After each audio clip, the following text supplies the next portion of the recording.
Good morning friends, welcome to my YouTube channel education camp. आज हम देखेंगे सौरमंडल के महत्वपूर्ण प्रश्न for super TET R O UPSC railway और एसएससी के लिए। ठीक है, आज का जो सेशन है वो थोड़ा कम लेवल पर होगा, कल से हार्ड हो जाएगा। ठीक है, ये वीडियो का पार्ट 1 है। टॉप 20 एमसीक्यू इसमें रहेंगे। ठीक है, तो चलिए स्टार्ट करते हैं। सौर प्रणाली की खोज किसने की थी? तो सौर प्रणाली की खोज कोपरनिकस ने की थी। ठीक है, सौर प्रणाली की खोज किसने की थी? कोपरनिकस ने। आगे हम, आकाश में सबसे चमकदार तारा है। तो आकाश में सबसे चमकदार तारा ऑप्शन नंबर डी साइरस है। ठीक है, सबसे चमकदार तारा साइरस है। ठीक है, अगला प्रश्न है, सूर्य के चारों ओर घूमने वाले खगोलीय पिंड क्या कहलाते हैं? तो सूर्य के चारों ओर घूमने वाले खगोलीय पिंड ग्रह कहलाते हैं। ठीक है, आगे है, किस तारामंडल में एक वृहत निहारिका है जो अभी भी तारों को जन्म दे रही है? तो इसका सही आंसर है ओरियन में। ठीक है, जो ओरियन तारामंडल जो है एक वृहत निहारिका है जो कि अभी भी तारों को जन्म दे रही है। ठीक है, अगला प्रश्न है, कौन सौर प्रणाली सौर परिवार में नहीं होते? तो बताइए। तो इसका सही आंसर है ऑप्शन नंबर बी, तारे जो हैं वो सौर प्रणाली में नहीं होते हैं। ठीक है, अगला प्रश्न है, सूर्य के रासायनिक मिश्रण से हाइड्रोजन का प्रतिशत कितना है? तो इसका सही आंसर है 71%। ठीक है, सूर्य के रासायनिक मिश्रण में हाइड्रोजन 71% होता है। ठीक है,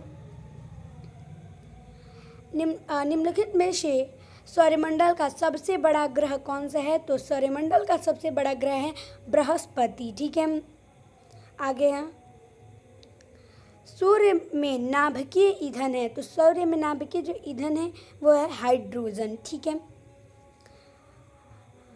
9वां प्रश्न है, पार्थिव ग्रह कौन कौन है? तो पार्थिव ग्रह ऑप्शन नंबर बी है बुध, शुक्र, पृथ्वी और मंगल। ठीक है, अगला प्रश्न है, सूर्य ग्रहण होता है जब? तो इसका सही आंसर है चंद्रमा पृथ्वी और सूर्य के बीच आता है। ठीक है, जो चंद्रमा है वो पृथ्वी और सूर्य के बीच जब आता है तो सूर्य ग्रहण लगता है। ठीक है, और अगला प्रश्न है, चंद्र ग्रहण होता है जब? तो जब चंद्र ग्रहण तब होता है जब चंद्रमा पृथ्वी और सूर्य के बीच में आ जाता है। ठीक है, पृथ्वी और सूर्य के बीच में जब चंद्रमा आता है तो चंद्र ग्रहण होता है। अगला प्रश्न है, नॉर्वे में अर्ध रात्रि के समय सूर्य कब दिखाई देता है? तो इसका सही आंसर है 21 जून को। नॉर्वे में अर्धरात्रि के समय 21 जून को सूर्य दिखाई देता है। ठीक है, अगला प्रश्न है, वैज्ञानिक जिन्होंने सर्वप्रथम खोज की कि पृथ्वी सूर्य के चारों ओर घूमती है, कौन थे? तो इसका सही आंसर है option number D Copernicus. Copernicus ने बताया कि पृथ्वी सूर्य के चारों ओर घूमती है। ठीक है, सर्वप्रथम बार। ठीक है, अगला प्रश्न है, ब्रह्मांड में विस्फोटी तारा कहलाती है? तो इसका सही आंसर है अभिनव तारा। अभिनव तारे को विस्फोटी तारा कहते हैं। ठीक है, अगला है, सूर्य के सबसे नज़दीक कौन सा ग्रह है? तो सूर्य के सबसे नज़दीक ऑप्शन नंबर ए बुध ग्रह है। ठीक है, अगला प्रश्न है, पृथ्वी सूर्य से तीसरा ग्रह है तथा यह किसके बीच अवस्थित है? तो इसका सही आंसर है यह शुक्र और मंगल के बीच स्थित है। ठीक है, अगला प्रश्न है, पृथ्वी के सर्वाधिक निकट कौन सा ग्रह है? तो पृथ्वी के सर्वाधिक निकट जो ग्रह है वो है शुक्र ग्रह। ठीक है, शुक्र को हम पृथ्वी का बहन भी कहते हैं, पृथ्वी की बहन। ठीक है, निम्नलिखित में से किस ग्रह को भोर का तारा के नाम से जाना जाता है? तो इसका सही आंसर है ऑप्शन नंबर बी शुक्र।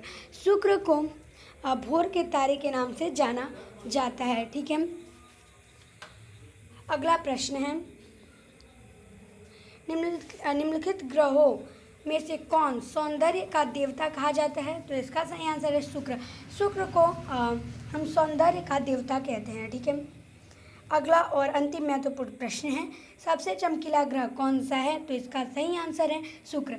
शुक्र सबसे चमकीला ग्रह है। ठीक है, अब मैं आपको ग्रहों के बारे में कुछ महत्वपूर्ण पॉइंट्स बता देता हूँ। ठीक है, तो देखिए, एक सेकेंड प्लीज़ वेट।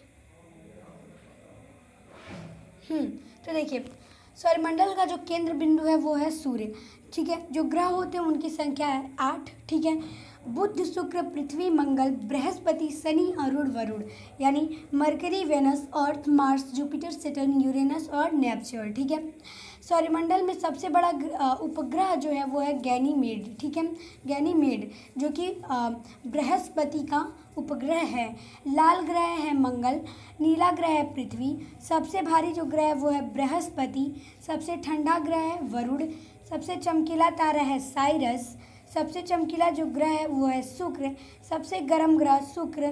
क्षुद्र ग्रहों की पट्टी किन ग्रहों के बीच है, तो मंगल और बृहस्पति के बीच क्षुद्र ग्रहों की पट्टी है, ठीक है। बात करेंगे सौरमंडल में 8 ग्रह। पहले सौरमंडल में 9 ग्रह होते थे। वो 9वां ग्रह था प्लूटो ग्रह, ठीक है, प्लूटो प्लैनेट। प्लूटो भी कभी हमारे सौरमंडल का हिस्सा था। ग्रह के तौर पर ये 70 वर्षों तक ग्रह की श्रेणी में रहा।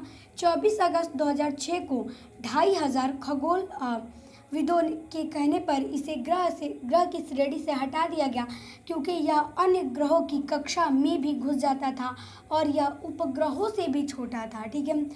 प्लूटो को एक अन्य नाम से जाना जाता था जो कि है यम, और प्लूटो के खोजकर्ता थे अमेरिकी वैज्ञानिक, ठीक है, क्लाइड टाम्बा, ठीक है, क्लाइड टाम्बा। और ये जो प्लूटो है उसकी खोज की गई थी 1930 में, ठीक है। यह कितने वर्षों तक ग्रहों की श्रेणी में रहा, तो ये 70 वर्षों तक ग्रहों की श्रेणी में रहा, ठीक है। अगला पार्ट कल आएगा, वेट एंड वॉच।